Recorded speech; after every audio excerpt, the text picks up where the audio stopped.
Series are different than sequences. In general, you do not start with a limit.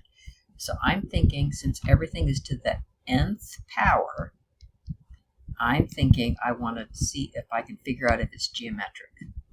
So let's just rewrite this. N equal 1 to infinity. You know 3 squared is 9 to the nth over 4 to the nth. Oh, wait a minute. That's 9 over 4 to the nth. So if I was to write out the first few terms, if I plugged in n equal 1, and then n equal 2, sorry, it's kind of messy. So you can see that the A is 9/4. And to get from here to here, remember this is the A and this is AR, so we can deduce that R is 9 over 4. Well, since R is greater than 1, I know that this diverges by geometric sum. Okay, so this next one, number 2, does not have the nth power. So we have to think, what will work on this? I think T for D. We don't have too many tools yet. We're going to keep adding to them.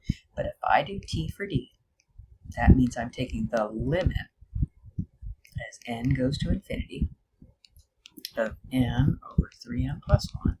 By taking the highest powers, we don't need to do L'Hopital's, right? Taking highest powers, I get n over 3n. That gives me 1/3. Oh, that doesn't equal 0, so therefore diverges T for D, and I'm done. Here I'm looking, I see numbers to the nth power, so let's just kind of rewrite this. So this would be the number 3, and 5 to the 2n would be the same thing as saying 25 to the n. So if I was to write out the first couple of terms, I get 3 over 25 plus 3 over 25 squared. Oh yeah, A is 3 over 25. R is 1 over 25. Well, since the absolute value of R is less than 1, this does converge. Converges geometric. Whoops, geometric. Did I say? Oh, if it's convergent by geometric, I did say find the sum. It was kind of hidden up there. I wouldn't do that on a quiz or a test. So since it is convergent geometric, the sum is A over 1 minus R. So in our case, our sum is A, 3 over 25 over 1 minus 1 over 25. And that's a fine answer. You don't have to go do anything to simplify it for me. Let's look at number 4 here. So this is not the nth power. This is to the 1 over n power. So that makes me think it's not geometric. So if it's not geometric, I don't have too many tools yet, do I? So let's try doing T for D. And this is one I just want you to get to recognize. If I take the n is going to infinity, 2 over 4 to the 1 over n. Whoops, it's supposed to be a 2.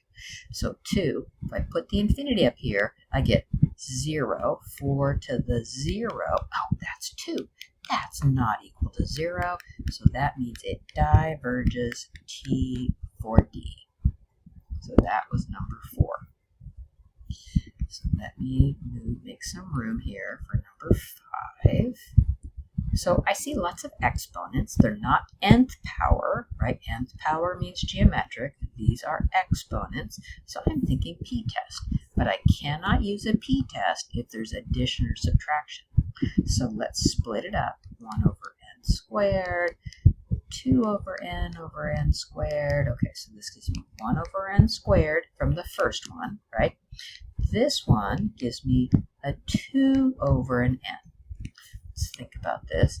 Does it matter that there's a number 2 on the top? No.